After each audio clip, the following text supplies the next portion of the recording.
Bonjour à toutes et à tous. Je vous souhaite la bienvenue à ce webinaire. Je suis Harmonie Laurent, ingénieure d'affaires chez Isogeo, et je serai aujourd'hui accompagnée de Mathieu Becker, président fondateur de la société Isogeo, et de Stéphane Le Lyonnais, cofondateur de la société Dawiz.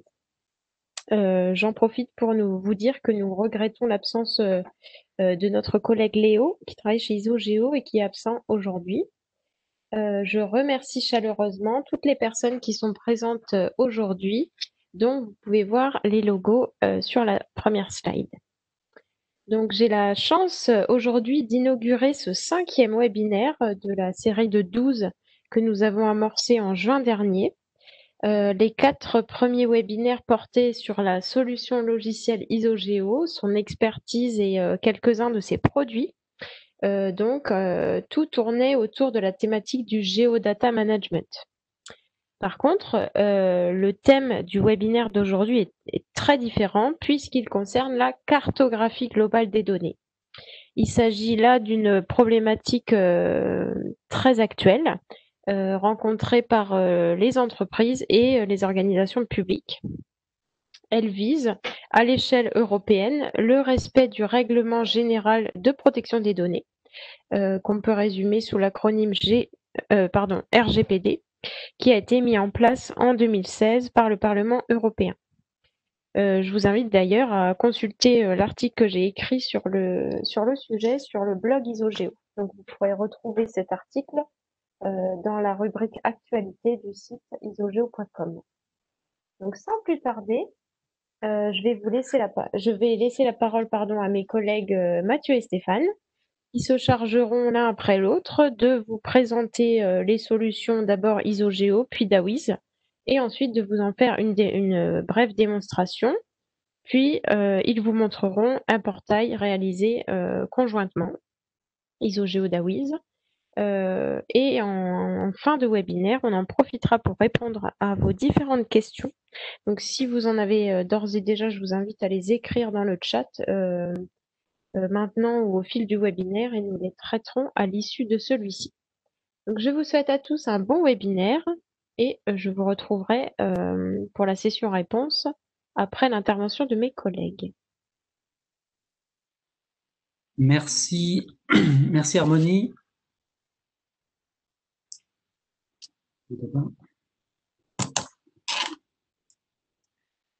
Merci Harmonie. Petit réglage de micro. Merci à toutes et à tous de votre présence. Alors aujourd'hui, la particularité, c'est qu'on accueille des géomaticiens, bien sûr, le monde de la géomatique, mais pas que. Et je remercie aussi. J'accueille très volontiers toute cette sphère qu'on connaît un petit peu moins. Alors, si vous me permettez, je vais revenir un petit peu sur l'historique, en fait, du passage de la gouvernance des données géographiques d'Isogeo vers la gouvernance des données non géographiques. Alors, Isogeo, que j'ai fondé en 2009, donc ça fait maintenant 11 ans, avec mon profil d'ingénieur géographe, et une dizaine d'années passées dans les collectivités et grands comptes, plutôt dans l'administration de données géographiques, avec un nom comme Isogeo, vous comprenez bien qu'on traite essentiellement de la gouvernance des données géographiques. Alors pour la petite anecdote, donc on a sorti notre plateforme en 2012, après 3 ans de R&D. Dès 2013, les premiers retours des utilisateurs, et je m'en souviens encore comme si c'était hier, qui nous disaient, voilà, maintenant que je maîtrise mes données géographiques, est-ce qu'il est possible de gérer également mes fichiers Excel, Word, PDF, etc., de la même manière dans Isogeo? Alors, je vous avoue qu'on a été un petit peu surpris au départ de ces questions. On a vite compris l'enjeu. Mais la réponse a été la suivante, c'est que non, on ne sait pas gérer les données qui sont pas géographiques. C'est-à-dire que les données géographiques est un monde qu'on maîtrise bien, c'est un monde fini pour nous. Voilà, il y a un millier de jeux de données géographiques en général qui sont à gérer chez nos clients.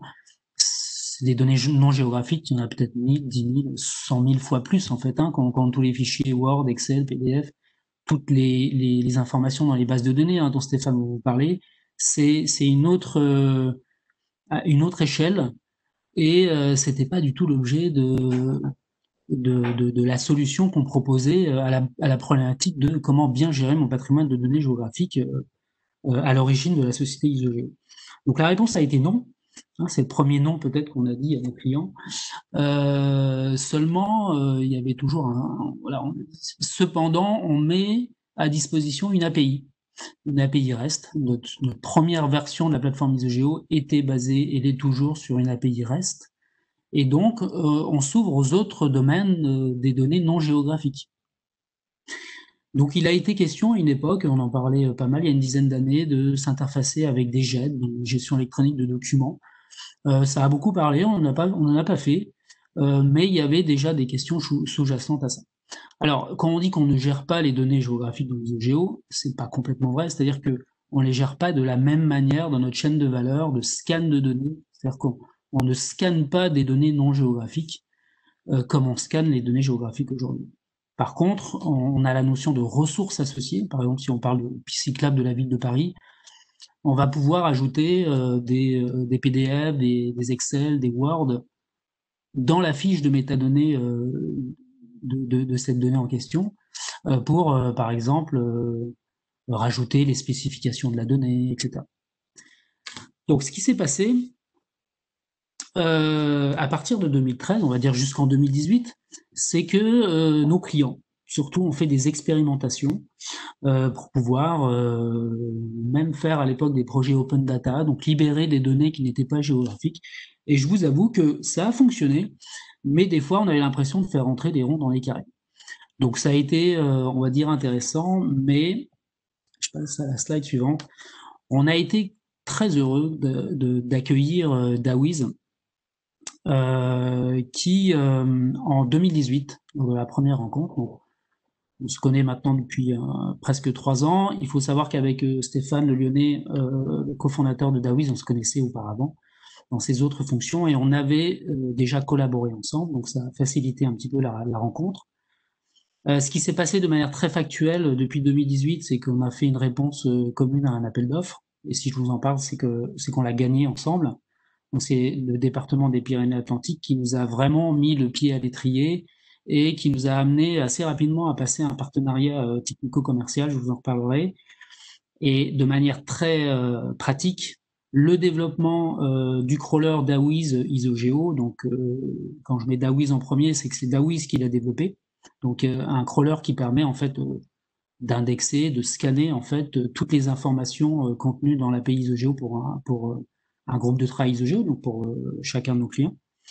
Et de notre côté, à Isogeo, on a développé le portail Isogeo Dawiz, qui permet non seulement d'attaquer les données géographiques gérées par l'API Isogeo, mais également, on va le voir, ça fera partie, on a choisi de vous montrer cette partie visible de l'iceberg dans la démonstration, qui vous permet en fait d'attaquer les données non géographiques proposées par l'API Dawiz. Alors, si ça a bien fonctionné dès le départ avec Dawiz, je crois que c'est le plus important à retenir, c'est qu'on a vraiment la même chaîne de valeur sur la donnée. Et d'ailleurs, c'est ce qui m'a valu une petite frayeur quand leur site internet est sorti et que j'avais pas encore contacté Stéphane, c'est que vraiment on utilise le même vocabulaire. Donc la notion d'inventaire, de catalogue unique sur les données, et vraiment la même chaîne de valeur que vous voyez ici présentée, donc recenser, documenter, valoriser. Hein, vous pourrez le revoir dans nos webinaires précédents. Donc là, c'est exactement en fait la même chose. Donc recenser les données géographiques avec le scan ISOGEO et recenser les autres données. Donc Stéphane vous en parlera mieux que moi, bureautique, applicative et autres, avec ce que Dawiz appelle leur crawler, mais c'est le même système d'indexation en fait de ces données. Donc on s'amuse pas à saisir des choses à la main. On scanne, on fait tourner des scripts qui vont indexer tout ça. La deuxième étape, c'est la documentation de la donnée sur les différentes thématiques, et la troisième, c'est de valoriser tout ça. Donc ça a bien fonctionné dès le démarrage. Donc là, je vais vous présenter des choses parce que c'est des questions qu'on a très régulièrement. Donc on est deux éditeurs de logiciels indépendants. On a deux solutions qui sont indépendantes et complémentaires. Donc là, vous voyez ISOGEO seul. Bon, là, il paraît bien seul sur le slide en plus. La cinquantaine de clients aujourd'hui utilisent ISOGEO tout seul. Ça fonctionne bien pour gérer leurs données géographiques et les valoriser dans différents outils géomatiques. DAWIS, évidemment, fonctionne seul également sur toutes les autres données, quand il n'y a pas de données géographiques à gérer, par exemple. Il est possible, évidemment, d'avoir la solution ISOGEO et DAWIS. Donc, en même temps, ça a été le cas du département des Pyrénées-Atlantiques. C'est un projet commun qui s'adresse à toutes les équipes data de l'organisme, et ça fonctionne très bien.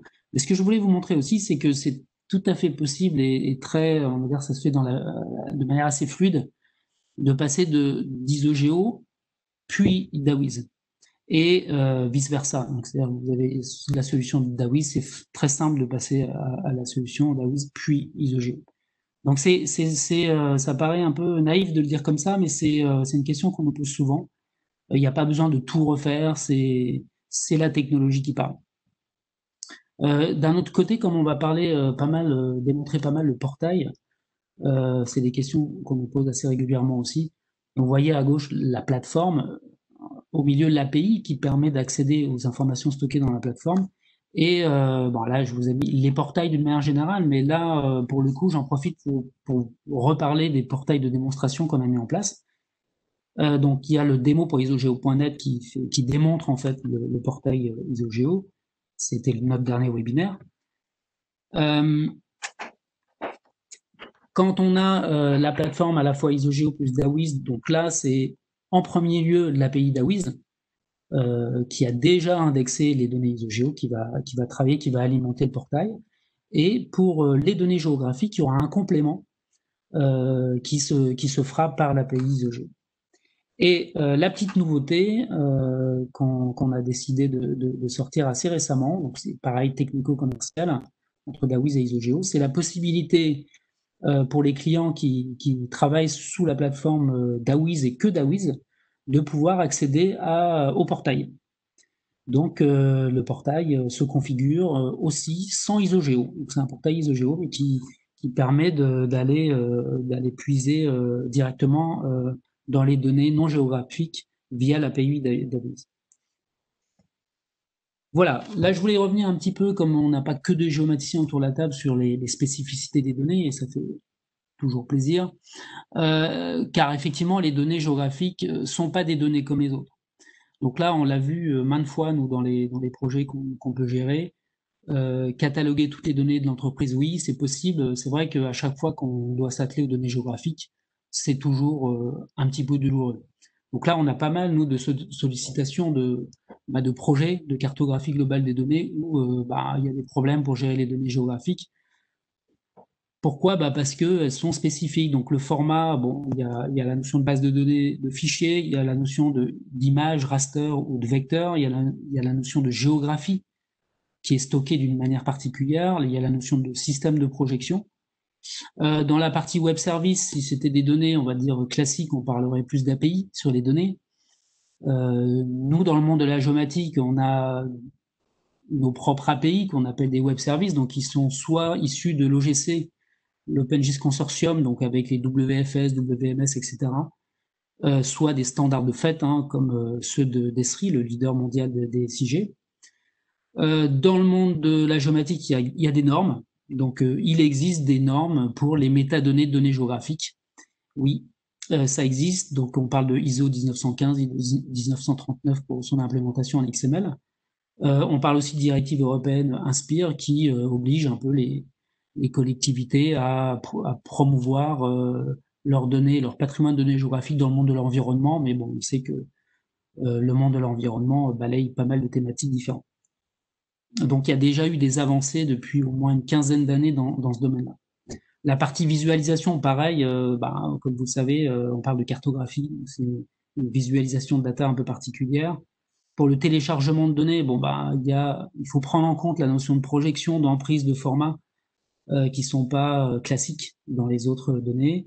Et dans les usages, on va dire, de l'information géographique par rapport, je parle au catalogue de données, il y a des usages possibles au sein même des logiciels SIG, qu'ils soient desktop ou web. Donc voilà, ça fait un peu des données particulières quand on s'attaque à la cartographie globale des données. Avant de passer la main à Stéphane, et ça c'est nos clients communs qui nous disent, DAWIS plus ISOGEO, c'est aussi, voilà, ce que j'ai noté 1 plus 1 égale 3, c'est une expertise qui est mise en commun au profit de votre projet de data d'une manière générale. Et souvent, on arrive à faire le lien entre les data managers des données, on va dire, non géographiques et les responsables SIG qui manipulent tout le patrimoine d'informations géographiques. Alors même si elles sont beaucoup moins nombreuses, les données géographiques dans une entreprise, souvent elles sont structurées, enfin, assez bien structurées.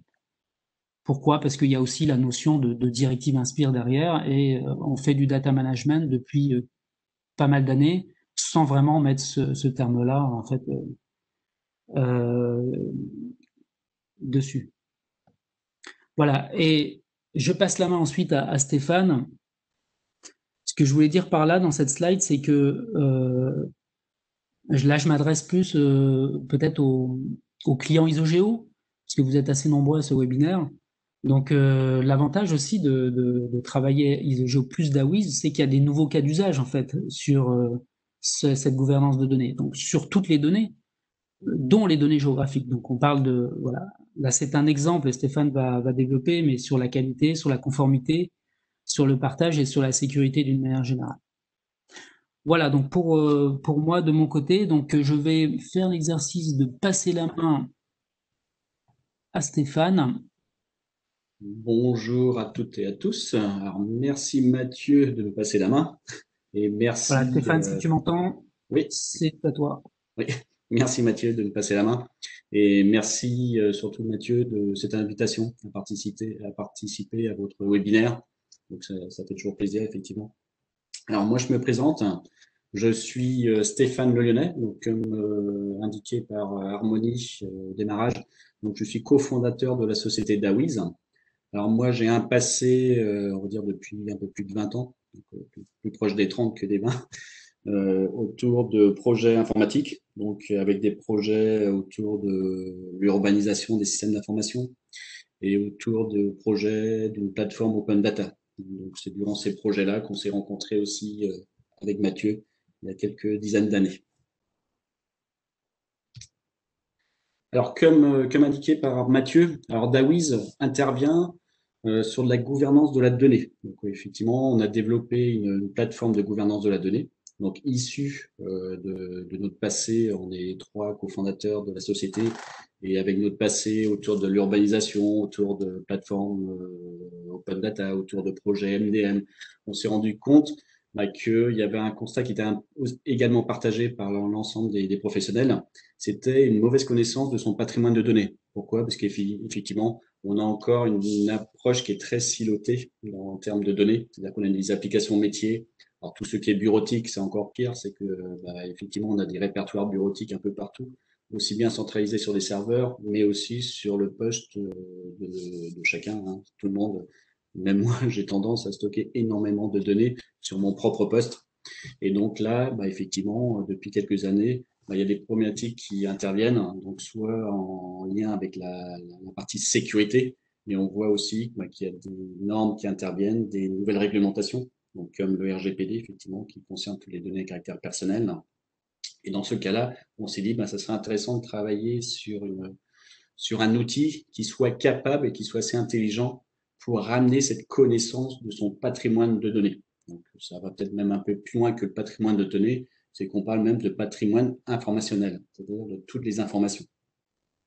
Et comme l'indiquait Mathieu, on intervient sur différents pans en termes de gouvernance. On va intervenir au niveau de la cybersécurité, c'est-à-dire qu'effectivement, surtout actuellement, on voit que suite au confinement des différentes sociétés, on intervient beaucoup, nos clients utilisent beaucoup notre solution pour auditer les postes des salariés ou des agents, de telle manière effectivement à remonter en centrale le niveau de sensibilité des données contenues sur chaque poste. Dans ce cadre-là, on a un outil qui permet de le faire. On intervient aussi tout ce qui concerne l'aide à la mise en conformité RGPD. Alors comment? C'est que notre solution va mettre en exergue toutes les données à caractère personnel d'un système d'information. aussi bien les informations stockées dans des applications métiers, mais également dans des fichiers bureautiques, voire dans des messages, dans tout ce qui est messagerie. Nos clients qui utilisent aussi notre solution pour la mise en conformité, ils vont un peu plus loin, c'est qu'on a développé aussi la capacité à aider, à faciliter les droits des personnes et à la portabilité des données personnelles. C'est-à-dire qu'on est capable, par nos crawlers, d'embarquer des requêtes et d'aller identifier, suite à une demande d'une personne, toutes les données le concernant et même d'aller préparer la requête d'extraction des données pour mettre à disposition la donnée d'une façon structurée. En concernant la partie qualité de la donnée, c'est qu'on intervient de plus en plus aussi pour aller qualifier la donnée en parallèle d'outils BI, donc qui sont plutôt des outils de restitution. Souvent, on nous demande d'aller auditer la qualité de la donnée en disant est-ce que l'indicateur qui est calculé à partir de mon outil de BI, est-ce que les sources sont bien renseignées, est-ce que les données sont déjà renseignées, oui ou non, mais surtout, est-ce que les données respectent le format attendu dans telle information. Donc là, ça nous permet effectivement par notre système de mettre des règles métiers et d'aller donner une sorte d'indicateur qualité sur les informations. On intervient aussi sur la partie partage, donc partage, alors soit dans une approche open data de libération de données, c'est-à-dire qu'on va permettre sur notre plateforme d'aller préparer les jeux de données en local, d'aller aussi respecter tout ce qui est le socle commun des données locales, c'est-à-dire par rapport à ce règlement, on est capable de dire voilà les jeux qui sont attendus à minima au sein de votre structure. Nous, on est capable par des concepts d'aller les retrouver dans votre système d'information, d'aller retrouver les sources qui pourraient alimenter le flux de données attendu. Et un peu plus loin, ce qu'on un peu plus sur le partage aussi, ce qu'on pourrait dire aussi, c'est ce qu'on va vous montrer un peu plus loin, c'est la partie partage de la connaissance. Et c'est dans ce cadre-là qu'on a développé le partenariat avec Isogeo pour mettre à disposition un portail de partage de la connaissance de son patrimoine de données. Donc c'est ce qu'on va vous montrer dans un second temps à la fin de ce webinaire. Alors, concrètement, si je prends un cas d'usage, parce que notre plateforme intègre directement ces cas d'usage, c'est-à-dire qu'on va pas vous demander, on va pas vous laisser libre, essayer de trouver le processus pour répondre à ces différents cas d'usage, c'est que notre plateforme contient ces cas d'usage. Et si je prends un cas d'usage là qu'on met énormément en place, c'est tout ce qui est processus de nettoyage des données, par exemple, tout ce qu'on appelle du data cleaning. Donc, entre autres sur les fichiers, comment ça se passe sur notre plateforme? C'est assez simple. C'est que sur notre plateforme, nos clients, qu'est-ce qu'ils font? C'est qu'ils vont activer les concepts. Alors, ça peut être des concepts sur du RGPD, mais ça peut être plus largement sur des données dites sensibles. C'est-à-dire que les données sensibles, ce ne sont pas forcément des données à caractère personnel, ça peut être aussi des données liées à des brevets, des données liées à mon catalogue, à mon fichier client. Et c'est ça qu'on va activer, que nos clients activent dans notre solution. Donc, on a déjà une bibliothèque de matchers, de concepts, et là, ils viennent simplement activer. À partir de là, ils vont lancer des audits sur des répertoires. Donc là, si je prends pour du data cleaning sur des fichiers, ils vont lancer des audits sur du répertoire bureautique, donc, ce qui peut être sur différents serveurs, voire sur des machines physiques, sur des postes clients. Et ça, ils le font directement à partir d'une interface qu'on met à disposition, qui est une interface de management des crawlers. Donc, qui va permettre d'aller brancher effectivement les crawlers sur les répertoires audités. À partir de là, automatiquement, les résultats vont être visibles directement à partir de notre portail. Et généralement, le processus après, c'est que on va demander, nos clients demandent à des référents métiers ou à des directions de statuer sur les fichiers qui sont remontés dans notre catalogue. Pareil, via une interface qui est simplifiée, qui est dédiée vraiment à cet usage-là, c'est-à-dire d'aller mettre un statut sur toutes les sources. Donc, pour dire, voilà, ce sont des sources que je vais supprimer, que je vais conserver, que je vais archiver. Et à partir de là, souvent, c'est directement des outils de process qui vont utiliser notre API et qui vont lancer automatiquement l'archivage, la suppression des fichiers en fonction de leur statut. Donc ça, c'est ce qu'on met déjà en œuvre. C'est vraiment un cas d'usage qui est déjà présent dans notre catalogue et qui permet très très rapidement d'aller mettre en place un processus de nettoyage. Alors concrètement, notre plateforme, comment elle fonctionne? Alors c'est une plateforme qui est soit en ligne, donc qui peut être hébergée dans le cloud, soit qui peut être aussi déployée en local. Donc, on déploie un premise. Là, on emploie une technologie qui s'appelle Docker, hein, c'est dockerisé tout simplement. Mais dans tous les cas, notre plateforme va déployer des scans. Ces scans, c'est ce qu'on appelle des crawlers, et on a toute une panoplie de crawlers différents, différentes configurations, suivant ce qu'on va venir auditer, si ce sont des données structurées ou non structurées. Et dans ce cas-là, bah, effectivement, on va avoir des crawlers qui vont permettre de se brancher à des bases de données, relationnelles ou non relationnelles, ou tout type de base de données.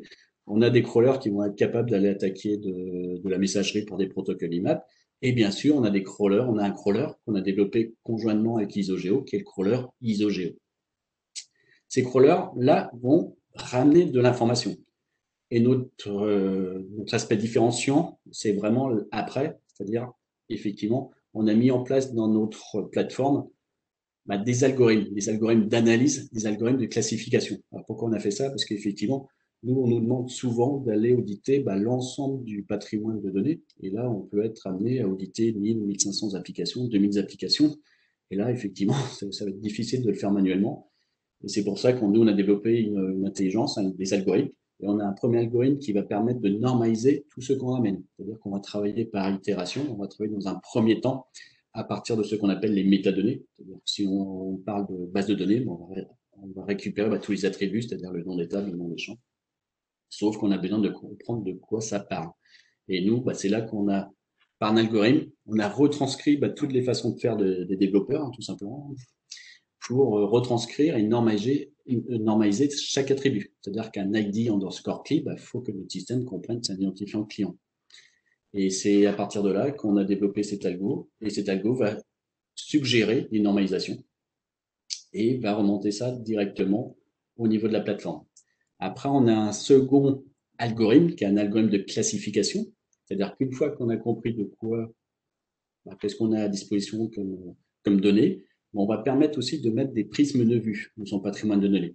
Donc là, c'est intéressant parce que ça va permettre aussi bien un profil RSSI, un profil urbaniste, un profil DPO, un profil data scientist, un profil DSI, référent applicatif, d'avoir sa propre classification. Et pour ce faire, en fait, on a un algo qui se base à la base sur une ontologie, mais qu'on restreint par des thésaurus, qui correspondent en fait à des glossaires métiers, tout simplement.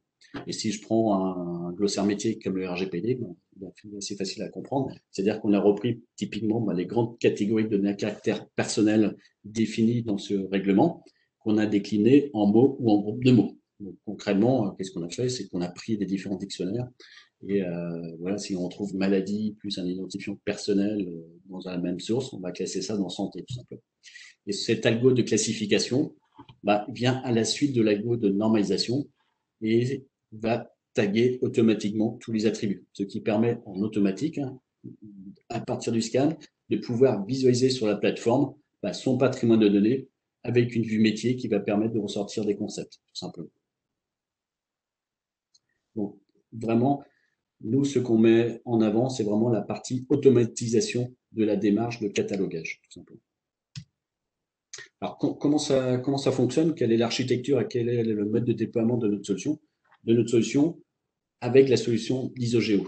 C'est que effectivement, on va positionner des crawlers qui vont aller auditer aussi bien des données métiers, des données bureautiques et des données géographiques. Pour ce faire, on a des crawlers base de données, des crawlers bureautiques, et bien sûr, on a un crawler avec ISOGEO qui va aller directement lire les API d'ISOGEO. Ce crawler-là va ramener de l'information brute dans la solution DAWIS, qui s'appelle My Data Catalog. C'est la solution qui est sur appdawiz.fr. Et dans cette solution, on a des services, donc un peu comme ISOGEO aussi, notre solution est entièrement APIfiée et servicialisée. Donc on a différents services. J'ai parlé tout à l'heure des services qui sont liés aux algorithmes, donc l'algorithme d'analyse de thésaurus, et se base sur des thésaurus qui nous permettent de faire la normalisation et la classification.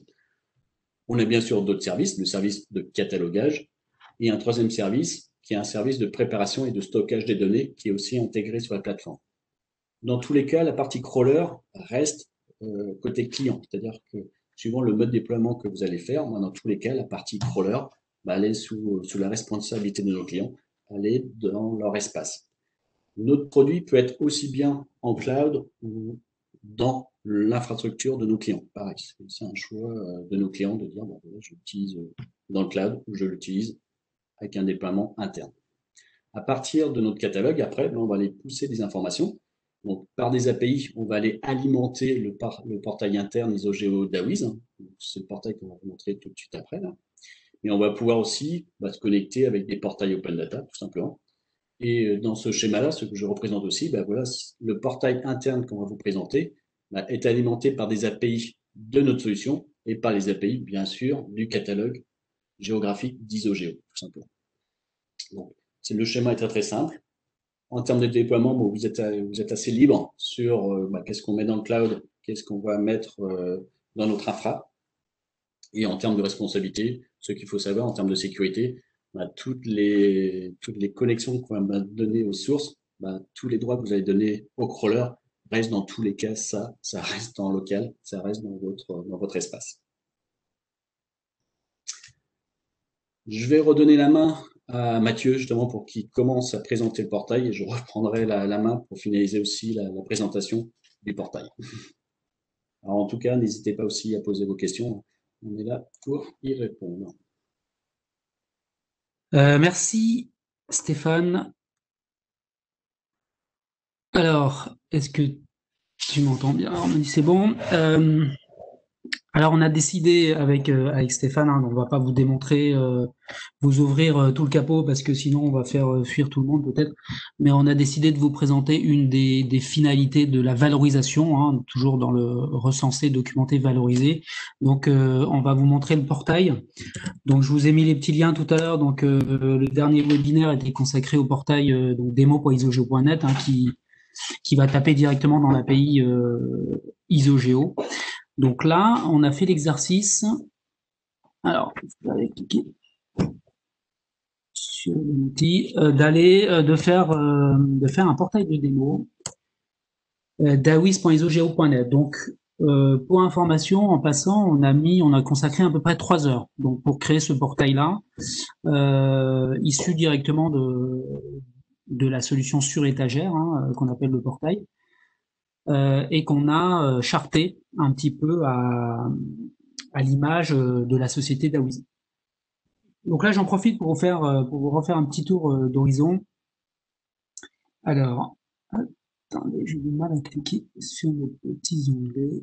Voilà. Donc, comme pour chaque portail, il y a le pendant backend. Donc là, dawiz.jo.net/admin qui vous permet, en vous loguant, d'accéder à la partie back-end, donc c'est-à-dire à toute la configuration du site internet. Donc là, vous avez, quand vous loguez, un tableau de bord qui vous présente un peu ce que vous avez dedans. L'idée de la démonstration, c'est que je vais vous présenter un peu rapidement, pour ceux qui n'ont pas vu, les différentes fonctionnalités du portail ISO-Geo, rapidement. Et ensuite, Stéphane vous présentera en fait l'ajout des fonctionnalités, donc ce que ça rajoute d'avoir en plus l'API Dawiz sur une des solutions de valorisation, et sachant qu'il y en a d'autres. Donc là, vous voyez, dans le back-end, il y a l'accueil marketing. Donc j'en profite pour vous dire qu'il y a 2 possibilités. Il y a 2 pages d'accueil. Donc là, on a choisi plutôt un portail métier, donc avec des lanceurs d'applications comme sur votre smartphone. On peut accéder directement au catalogue. Donc on y reviendra tout à l'heure. On peut aussi accéder à un certain nombre de choses, comme le datavis, par exemple, ici. Vous avez un autre type de page d'accueil, c'est la page d'accueil type découverte, que là on a mis dans un onglet qu'on pourrait mettre complètement ailleurs, donc avec ces mises en avant. Donc là, des mises en avant plutôt marketing. L'accès thématique aux données, donc là si je clique sur transport mobilité, je vais aller directement au catalogue qui reste la colonne vertébrale du portail. Donc là on retrouve les pistes cyclables de la ville de Paris, etc. Ça vous donne accès aussi à la présentation des applications d'usage de la data. Donc là, si c'est cartographique globale de données, donc ça ne sera pas que des data, des usages géographiques évidemment. Donc là, vous voyez quelques exemples. Et il y a d'autres widgets qu'on n'a pas encore complètement mis. Tout ça est configurable, à la fois l'accueil métier, les actualités. Donc là, vous avez un certain nombre d'articles, vous pouvez en créer d'autres. Donc là, j'en profite pour vous remontrer un petit peu le blog qui est intégré au portail. Donc là, pareil, on a fait ça très très rapidement, mais ça vous permet un peu de découvrir la possibilité offerte par ce portail-là. Pareil, ça peut être des actualités dédiées aux data, et quand vous cliquez dessus directement, ça vous fait amener encore une fois au catalogue de données qui reste la colonne vertébrale du site. Il y a les data viz aussi qui sont complètement personnalisables. Donc là, vous allez découvrir qu'il y en a une nouvelle grâce à l'API d'Aviz. Les menus du site qui sont complètement configurables. Voilà, je ne vais pas refaire le détail de tout le site. La gestion des messages, la gestion des médias qui est intégrée au site, la notion de page et d'iframe que vous pouvez rajouter. Et là où je voulais en venir, c'est la notion de paramètres. Vous avez bien sûr des paramètres généraux, mais ce qui est important de voir, c'est là, vous pouvez directement choisir entre l'API d'Aviz ou d'Awiz ou l'API Isogeo. Voilà, c'est complètement intégré à notre site. Voilà, avant de repasser la main à Stéphane, qu'est-ce que je peux vous montrer? Oui, pour une donnée géographique, donc là, vous voyez, il y a un certain nombre de filtres. Je vais laisser la main à Stéphane pour les présenter, mais en tout cas, pour les données géographiques, pour vous montrer une fiche de métadonnées, on va dire, classique Isogeo. Donc là, vous voyez, je ne suis pas identifié. Quand je m'authentifie, j'ai accès à plus de fonctionnalités, donc tout ça est complètement configurable avec 5 niveaux de droit, où on peut définir quels onglets vont être accessibles pour tel type de personnes. Avec ce portail-là, vous pouvez faire à la fois un site interne, extranet. Là, on a le cas avec un département et ses communes membres dans le monde du SIG, mais ça peut être aussi un site internet, plutôt open, et un mix de tout ça. En fonction des personnes qui sont loguées, des groupes d'utilisateurs, vous avez accès à un certain nombre de choses, tout simplement. Donc là, j'ai accès, par exemple, à la discussion, donc je peux faire un espèce de WhatsApp sur les données directement, ce qui permet de créer du contenu et de faire vivre son patrimoine de données. Là, on retrouve typiquement les attributs servis par l'API Isogeo, les possibilités de téléchargement et de visualisation, les événements qui sont associés à ces données-là, parce que ça soit à côté d'Awiz ou côté Isogeo, comme on scanne de manière régulière, on détecte les changements sur les données, donc on peut créer automatiquement des événements sur cette donnée-là. Et onglet description, la possibilité de noter des données, etc., de se créer des listes et de les partager à d'autres collaborateurs. Toutes les fonctionnalités qui sont disponibles dans le portail Isogeo classique, que vous pouvez revoir dans le webinaire numéro 4. Je mélange un peu les pinceaux maintenant. Donc voilà ce que je voulais vous montrer comme introduction au portail. Maintenant, je vais repasser la main à Stéphane. Alors, pour qu'il complète cette démonstration par l'ajout de l'API d'Awiz.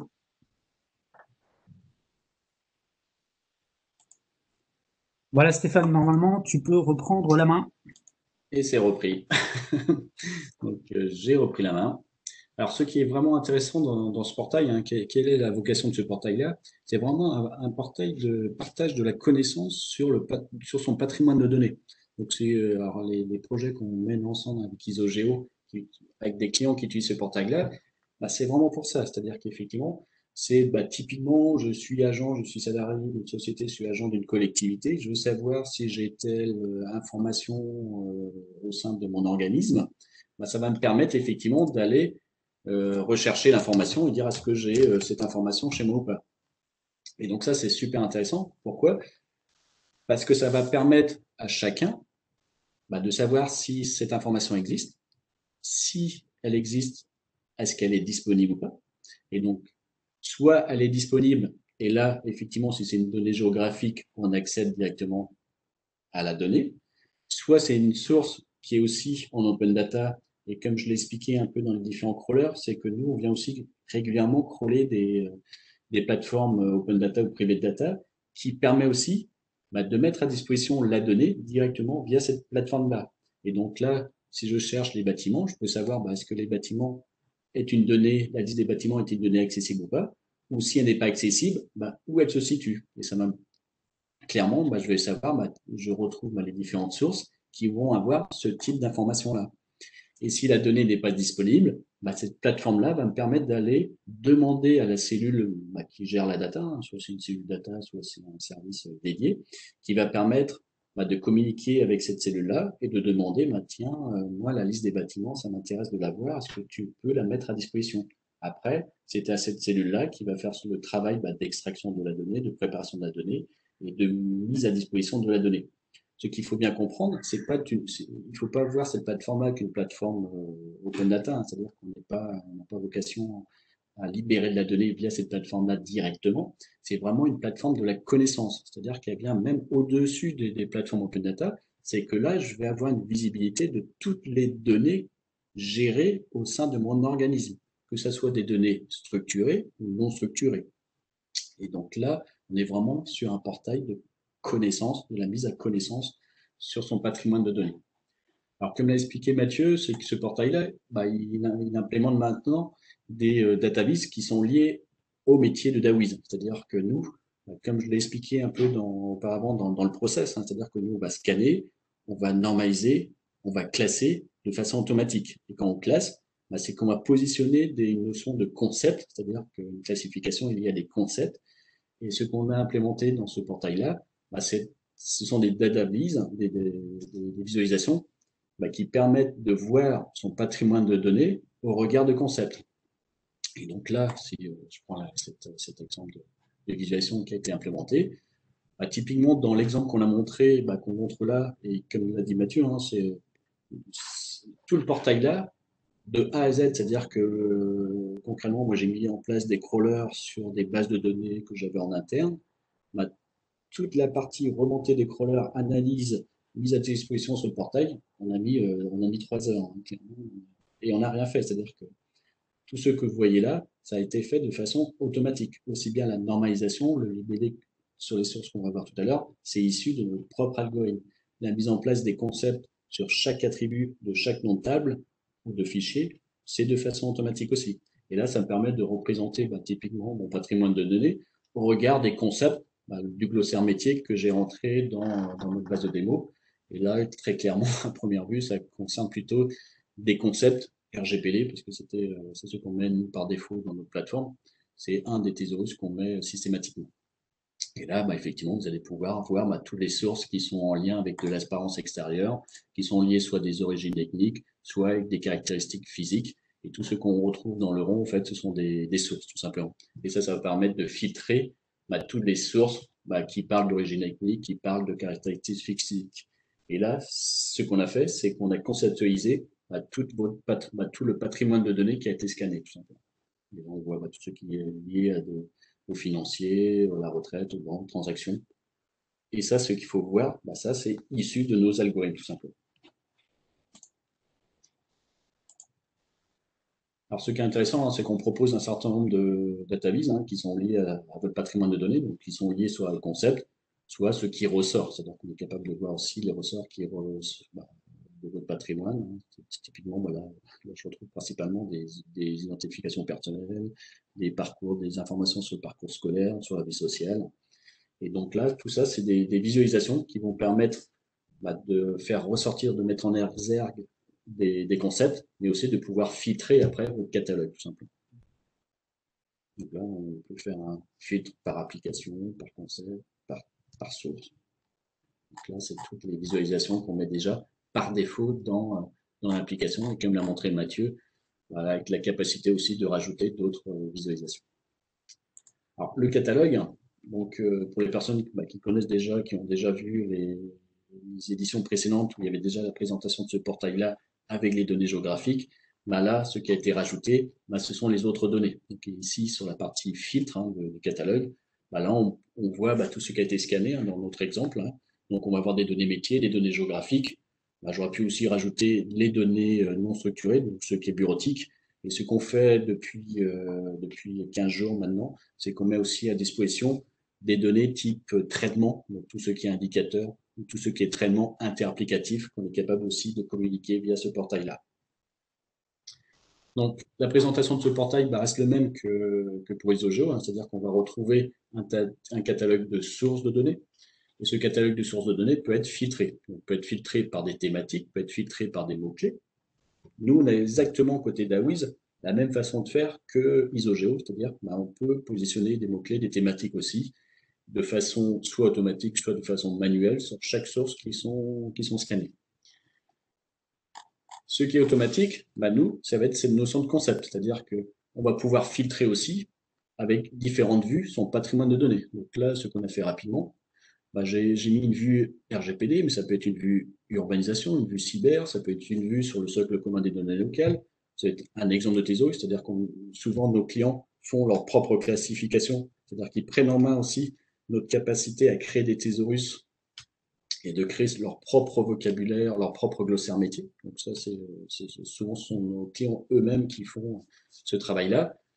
Et ça, ce sont des concepts, ce sont des vues. Et donc si je clique effectivement sur la vue RGPD, qu'est-ce que ça va me permettre de voir? Ça va me permettre de dire sur tout mon patrimoine de données actuellement, ça m'a filtré, et ça m'a filtré en disant, tiens, je retrouve automatiquement des données d'identification, des données liées à la vie sociale, sur le parcours professionnel, des données sur les apparences extérieures, sur le financier, sur des mots interdits, si on peut faire aussi de l'analyse sur les mots interdits.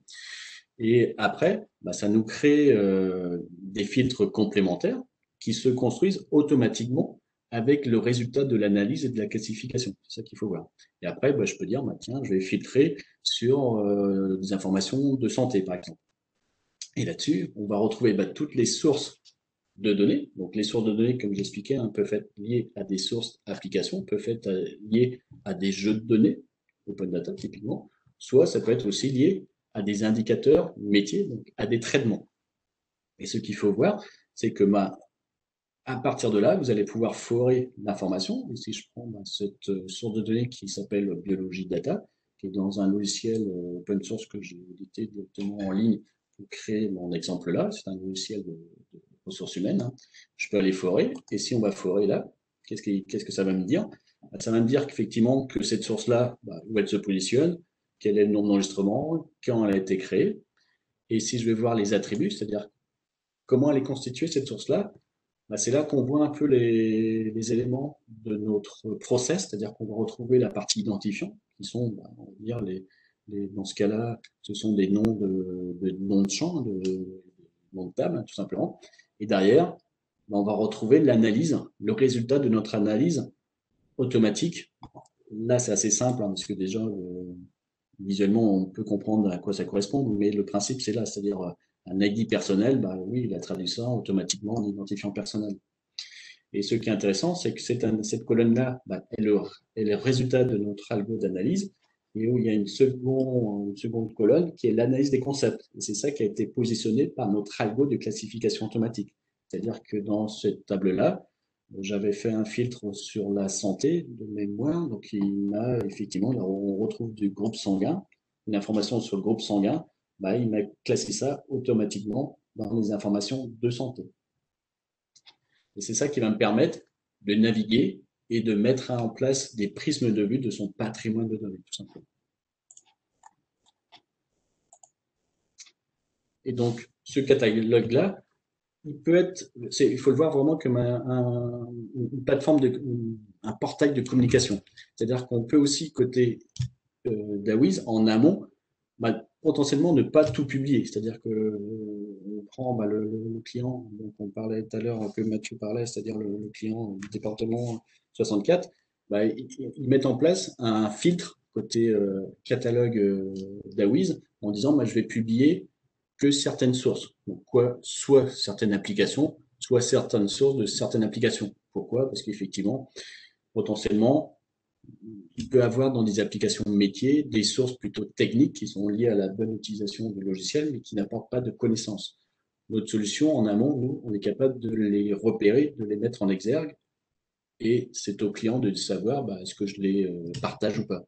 Dans leur cas, ils ne partagent pas tous les tables systèmes des applications métiers, ils ne partagent que les sources métiers, on va dire, qui ont des informations métiers, tout simplement. Donc voilà, c'était pour vous présenter très très rapidement le portail. pour les personnes qui l'ont déjà vu avec des données géographiques, bah, ce qui a été implémenté en plus, bah, voilà, c'est cette notion de thésaurus et de concept qui va permettre de mettre vraiment des prismes métiers et d'avoir des glossaires métiers très rapidement sur votre patrimoine de données. Après, bah, effectivement, on va retrouver bah, les différentes facettes qui sont liées à des thématiques, les mots-clés. Et l'intérêt, bah, c'est effectivement c'est d'avoir sur un seul portail des données métiers, des données géographiques et des données bureautiques, tout simplement. Alors là, pour terminer, bah, je vais passer la main effectivement à, alors je pense que c'est Harmonie pour clôturer un peu ce webinaire. Oui, merci Stéphane. Hop. Alors, d'ailleurs, tu peux garder les mains, Stéphane, parce que j'ai une question à te poser. Ah, Nous aimerions que tu nous montres comment fonctionne le crawler DAWIS ISO-G un petit peu plus en détail. alors le crawler ISOGEO, bonne question. Alors, j'avais tout préparé en amont parce que je pense que je dois avoir le crawler qui est à disposition de mon côté. Oui, il est là. Hop. Le crawler, alors effectivement, alors, le crawler, ce que j'expliquais tout à l'heure, hein, c'est la partie Stéphane, crawler, ça reste. Je sais pas si j'ai. on ne peut pas voir le crawler, justement. Ah, excusez-moi. Tac.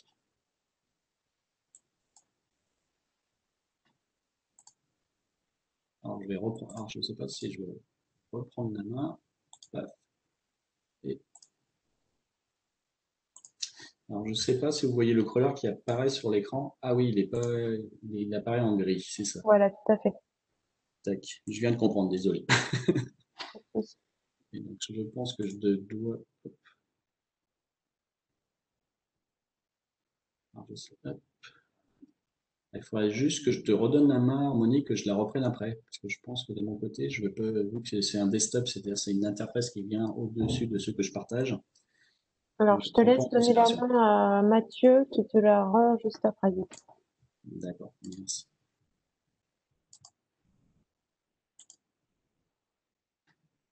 Et là, je dois pouvoir reprendre la main.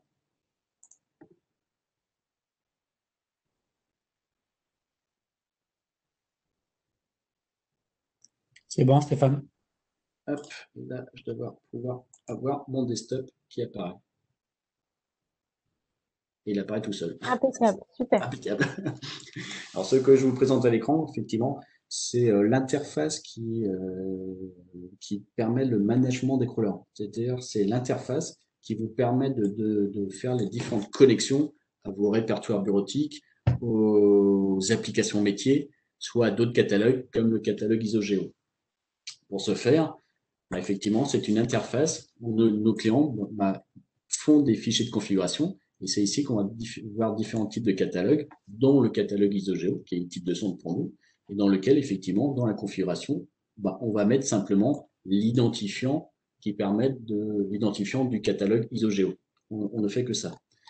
À partir de là, notre interface permet de lancer soit one-shot le crawlage, on va dire, soit généralement nos clients font du monitoring, c'est-à-dire qu'ils vont lancer des audits.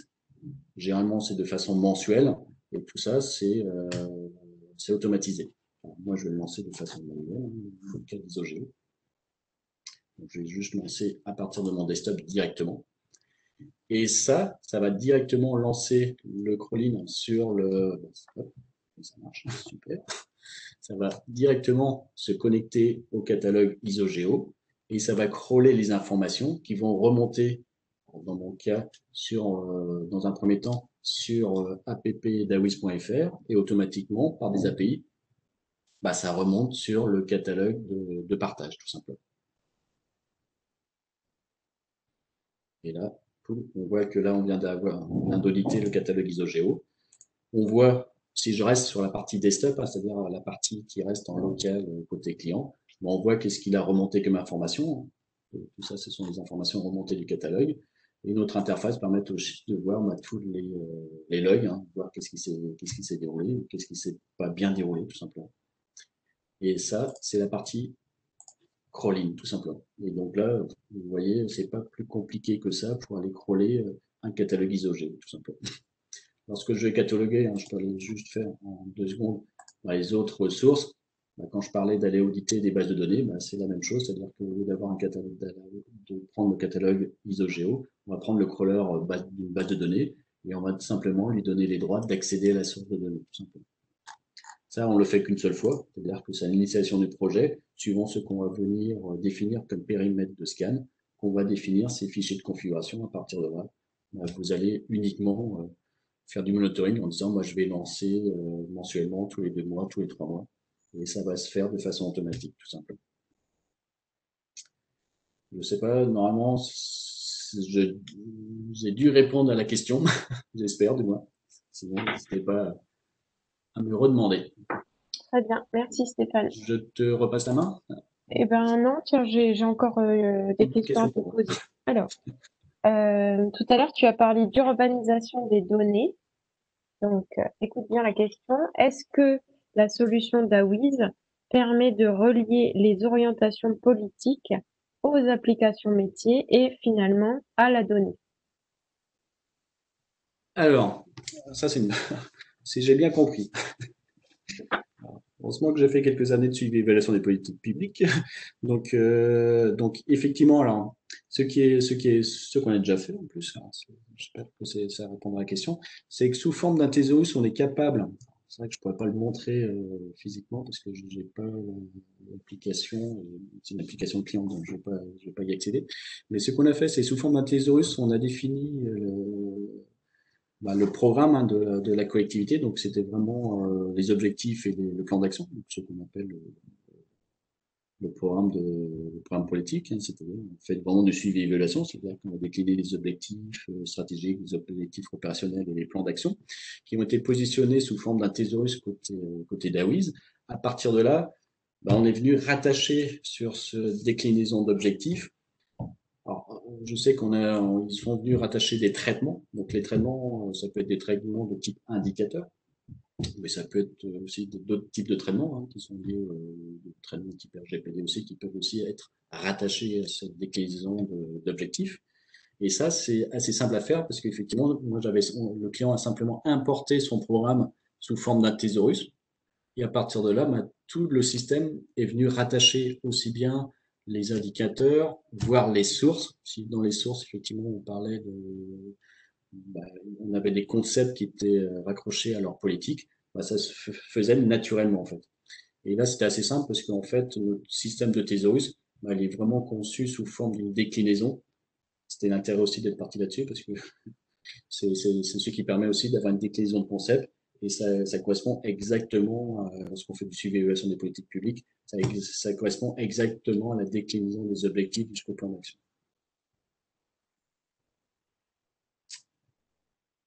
Est-ce que ça répond, Harmonie? Je pense que c'est bon. J'ai pas de contre-question à te poser. Peut-être que ça viendra. Maintenant, merci du coup Stéphane. Je vais poser une question à Mathieu maintenant, qui concerne du coup le portail. Mathieu, est-il possible de mesurer l'usage de la plateforme, notamment les données les plus consultées, les plus utilisées, les plus téléchargées sur le portail? Oui, alors, j'accède en parallèle. Voilà. Alors, si j'ai bien compris la question, donc, par rapport aux statistiques, alors, j'ai entendu plateforme, là, je vais parler du portail, je ne sais pas si c'est exactement la question, mais comme là, toutes les informations de l'API d'Awiz et ISOGEO sont remontées directement dans le portail, là, pour le coup. Voilà ce qu'on peut avoir comme information. Donc, on a déjà des informations sur le contenu, sur les messages, et ensuite, voilà, c'est ça, je pense, qui est le plus intéressant. Donc, il y a la répartition des données. Donc ça, c'est un état qui a été généré là, à 15h32, voilà, il y a 3 minutes, automatiquement. Donc, les thématiques les plus utilisées. Donc là, 51%, c'est eau et assainissement, sport, etc. Il y a les applications les plus utilisées, entre Géobase, Solis, Astre, etc. Donc ça prend à la fois les données géographiques et non géographiques, évidemment, les mots-clés les plus utilisés, les concepts les plus utilisés. et effectivement des statistiques d'usage. Donc les fiches vues. Alors je lis en même temps que vous, hein, parce que c'est Léo qui maîtrise complètement cette partie-là. Mais effectivement, vous voyez devant les yeux qu'il y a un certain nombre de statistiques avec le nombre de téléchargements, de PDF, des exports, le nombre de connexions, de fiches vues, etc. Donc oui, pour répondre à votre question, ça existe. Donc là, c'est dans la première version de la V3. S'il y a des informations qui manquent, on est tout à fait à l'écoute pour les compléter.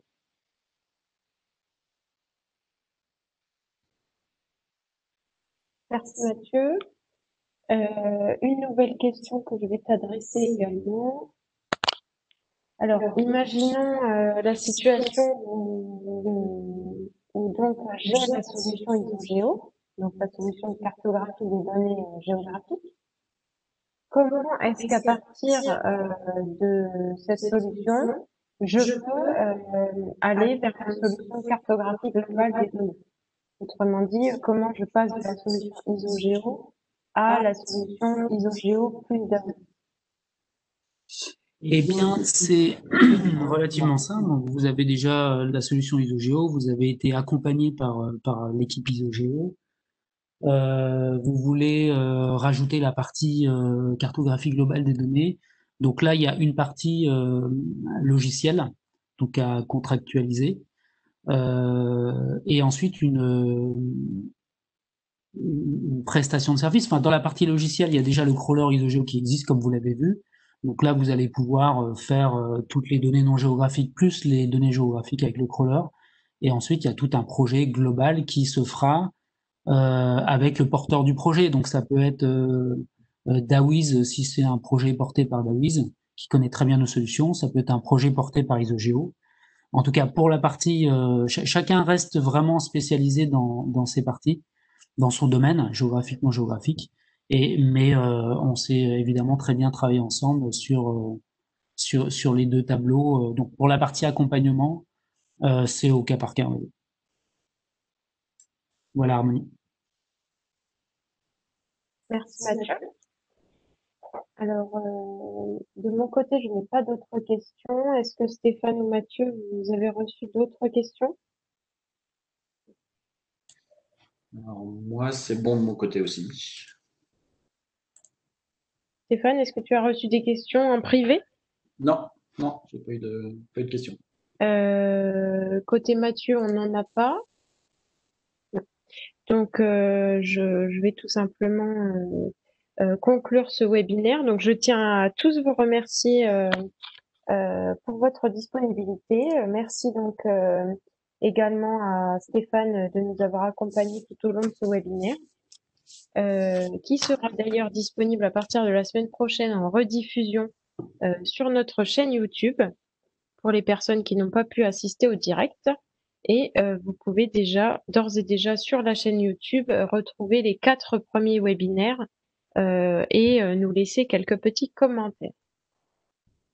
J'en profite également pour vous donner rendez-vous au webinaire numéro 6 qui aura lieu donc le jeudi 12 novembre prochain à la même heure, à 14h30, et qui traitera de la thématique de l'interopérabilité entre Esri et ISOGEO. Donc on vous y attend nombreux également. Encore merci pour votre participation et à bientôt. Merci beaucoup. Au revoir.